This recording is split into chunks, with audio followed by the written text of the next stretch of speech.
Pergerakan harga bahan pokok kembali menunjukkan dinamika. Di beberapa daerah tercatat harga cabai dan minyak goreng naik drastis hingga 15%, sementara bawang merah justru menurun. Tidak stabilan harga diyakini karena faktor distribusi yang terganggu karena cuaca yang tidak menentu. Tapi di tengah problematika ketidakpastian harga bahan pokok, sebuah ironi terus berjalan di balik riuhnya pasar. Kuli panggul perempuan. Bu, ini baru jalan berapa? Ini berapa meter ini? Ada 20 meter ini. Iya, terasa banget ya, terasa berat ya. Iya.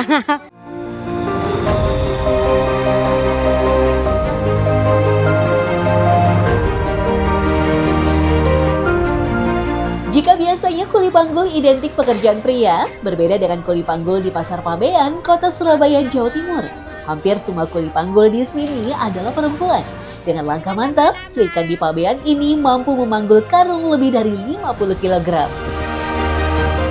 Yang diangkut, ya sembarang Pak, bawang merah, bawang putih gitu. Kayak seminggu gitu tiap hari Bu? Setiap hari, tidak ada berhentinya. 1 minggu itu tidak ada berhentinya, kerja terus.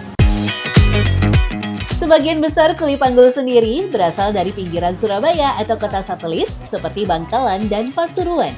Aktivitas memanggul ini biasa disebut nyuun oleh Srikan di Pabean. Dalam bahasa Madura, nyuun artinya membawa sesuatu di atas kepala. Padahal secara medis, tubuh perempuan memiliki struktur panggul dan kepadatan tulang yang berbeda dari laki-laki.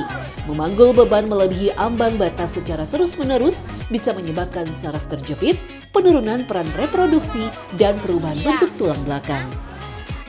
Kalau ngangkat beban di kepala gitu, pegelnya di mana sih? Di kepala apa di leher? Di sini Pak, pegelnya di sini. Ya. Kalau misal lagi sakit-sakit pegel gimana? Ya segel kadang dikasih minyak angin gitu. Kalau pegel itu beli jamu gitu. Pernah nggak punya pusing atau demam misalnya gara-gara? Ya sering Pak, pusing, demam, panas, iya, nyeri, nyelundas gitu. Ya sering, ya bang angkat namanya ya yang berat ya, angkat berat-berat, iya. Rata-rata kuli panggul perempuan di sini berusia 40 tahun atau lebih. Yang mengejutkan, sebagian besar telah menekuni pekerjaan ini selama puluhan tahun. Seringkali mereka terjebak dalam sektor informal karena rendahnya tingkat pendidikan dan tak punya keahlian lain. Pilihan menjadi kuli panggul diambil karena pekerjaan ini tidak memerlukan modal selain tenaga fisik. Sama pun tak berbeda, perempuan asli Madura kelahiran 42 tahun silam ini telah 20 tahun menjalani pekerjaan sebagai kuli panggul. Nah, Ibu gimana ceritanya sih Bu akhirnya bisa kerja di sini? Ya akhirnya saya kerja di sini ini buat membantu suami saya gitu. Kerja sama suami saya biar suami saya tidak berat-berat, membantu mele ringanan gitu, Mbak. Di lorong pasar yang sempit, gender memang tak lagi menjadi faktor utama. Yang utama adalah kecepatan dan ketangguhan. Mereka harus bersaing dengan sesama kuli perempuan untuk mendapatkan tarikan dari para tengkulak. Satu rit pemindahan beban biasanya dihargai antara Rp5.000 sampai Rp10.000 tergantung jarak dan beratnya. Kalau pas awal belajar ngangkatnya gimana Bu? Kan berat nih pasti ngangkut panggulnya gitu. Pertama dari 10 kilo itu, Mbak, terus 20 kilo, lama-lama kuat tambah 30 kilo, 40 kilo, sampai ke 50 kilo gitu. Meski secara medis, beban maksimal yang disarankan bagi perempuan adalah sekitar 25% dari berat badan mereka, para Srikan di Pabean ini kerap memanggul beban yang setara atau bahkan melebihi berat tubuh mereka sendiri. Paling berat ya 60, 50 paling berat. Ayo, ayo, kuat ya? Ini kuat. berapa kilo? Ini 50, 70 kilo ini.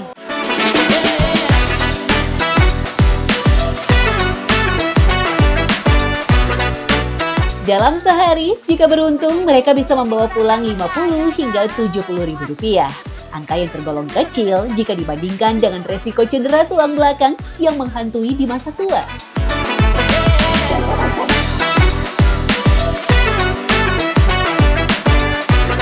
Bu, ini baru jalan berapa Ini berapa meter ini? Ada 20 meter ini. Baru 20 meter ini. Iya, terasa banget ya, terasa berat ya. Iya.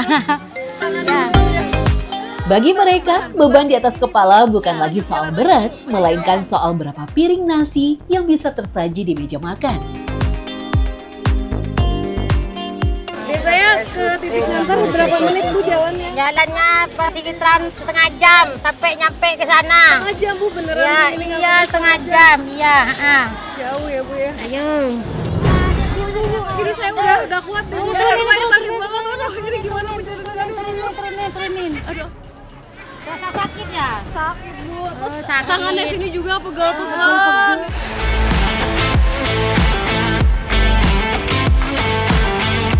Ini becaknya biasanya ini antarkan sama Bu Yayu ya biasanya ya. Oke, udah makasih ya Pak.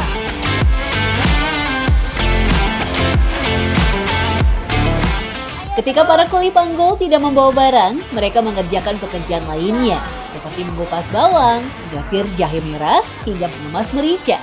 Selain membawa barang merah, mereka juga biasa mengangkat kerupuk, bawang putih, gula merah, dan biji kopi. Kebayarannya beda kalau orang laki. Dikumpulkan kalau laki itu nanti jadi satu. Kalau perempuan kan lebih banyak.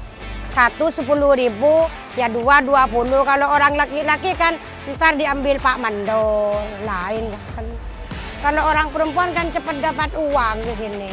Nggak ada mandornya di sini. Jadi cepat dapat uang. Untuk gula merah, beban perbungkusnya 10 kg. Luar biasanya, dalam satu kali jalan, mereka bisa membawa hingga 5 bungkus alias 50 kg. Gula merah yang dikemas padat membuat beban menekan lurus ke bawah alias leher dan tulang punggung. Berbeda dengan bawang merah yang bebannya bisa menyebar ke samping. Ini. Di depan Bu. Biar apa Bu? Mari seimbang. Tiap kuli panggul gula merah membawa papan kayu kecil sebagai tanda mereka sudah berapa kali mengantarkan gula merah kepada toko tertentu. Kayu ibu pegang itu apa Bu? Biar apa? Ya ini apa Bu? Papan. Enggak yang kecil. Ini yang kecil Eki. Ecam. Apa itu fungsinya? Buat mitong. Ini satu-satu, nggak keliru. Tak keliru iki. Saat jalan bawa ini. Buat nandain apanya itu? Jumlah. Anu. Hitungannya. Hitungan. Itu berapa? 3. 40 kilo. Seket. Ya, Seket 50 kilo. Lantas, apa sih yang membuat para ibu-ibu ini sangat kuat? Ini bukan cuma soal otot, tapi juga kebiasaan yang terbentuk selama aktivitas rutin bertahun-tahun. Otot punggung dan leher yang bekerja terus-menerus tanpa sadar punya daya tahan luar biasa dan keseimbangan tubuh yang alami. Gak tahu keserius. Alhamdulillah selamat. Mulai dari umur 22 tahun kuliah panggul gak tahu keserius aku. Alhamdulillah berkah barokah. Data menunjukkan bahwa para perempuan ini bekerja rata-rata 10 jam sehari. Dengan pendapatan yang jauh di bawah UMK Surabaya, nyaris tak ada perlindungan untuk mereka kecuali dengan usaha sendiri. Jika mereka sakit, artinya pendapatan untuk hari itu juga akan hilang dan beban hidup semakin bertambah. Ya buat jamu biar kuat sehat, walafiat. Kayaknya kebanyakan obat deh, kan ngeluh. Itu puyeng. Kalau kak kerja, buat apa? Saya anak makan apa? Sakit sini, kaku di sini dipijet gitu. Kaku saya, kepala sakit. Kayak Iya, kenceng gitu ya. iya, dikasih jamu sama obat gitu.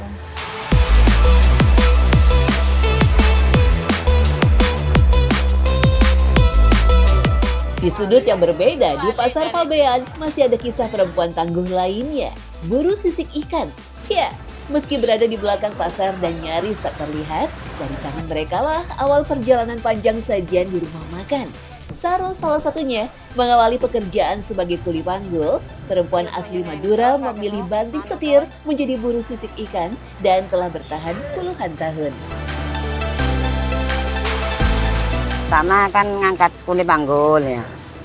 Pertama ikut ibu, ikut orang tua, tapi seorang orang tua sekarang sudah meninggal. Mulai belum nikah, saya wis kerja di sini.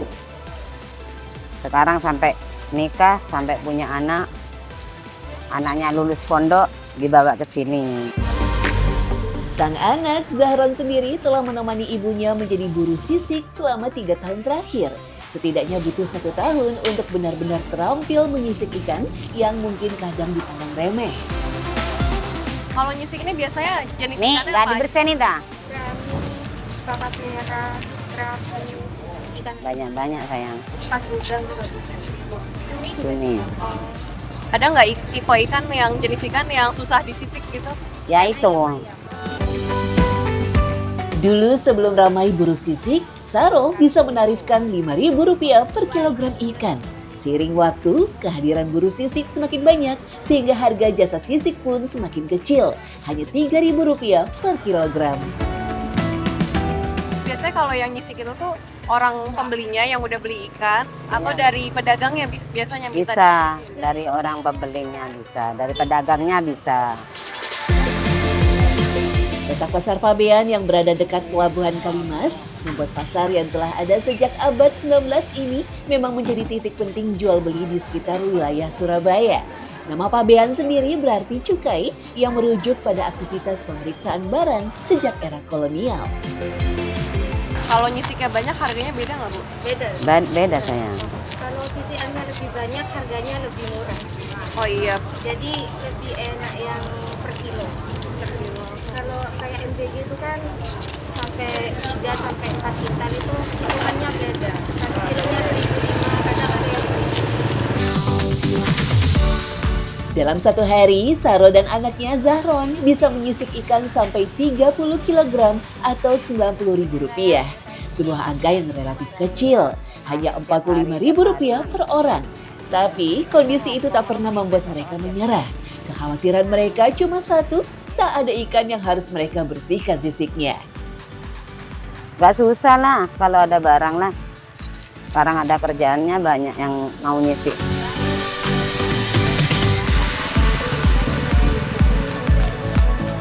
Saya cocoknya di sini soalnya. Biasanya banyak Mbak, berhubung laut lagi sepi, ombak besar, nelayan jarang dapat ikan. Fenomena kekuatan perempuan di pasar Pabean bukan sekedar pemandangan unik. Ini adalah potret kemiskinan struktural yang memaksa perempuan menembus batas biologisnya. Tanpa seragam, tanpa jaminan kesehatan, mereka adalah pilar-pilar tak terlihat yang menjaga rantai makanan kota tetap berputar.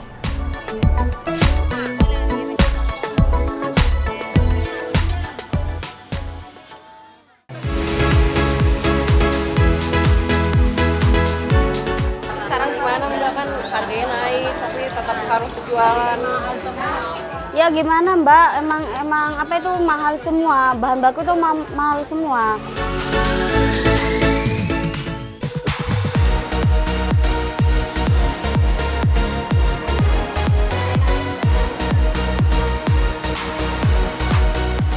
Tapi pasar Pabean tak sendirian. Di salah satu sudut Surabaya lain, sebuah pasar juga disanggah oleh tangan-tangan perempuan tangguh. Tepatnya di Pasar Pegirian, Jalan Nyemplungan, Surabaya, suara sutil besi yang beradu dengan wajan menjadi musik pembuka hari bagi para perempuan pengolah serundeng. Kalau berjalannya sih hampir 20 tahunan sih. Itu gimana Mbak ceritanya sampai awalnya jualan serundeng banyak ini kan jarang gitu yang jualan serundeng. Ya dulunya nggak langsung gini Mbak, pakai wajan kecil itu, masih pembelinya itu ya masih sedikit gitu. Awalnya ya mulai dari kelapa 3 butir, 5 butir gitu.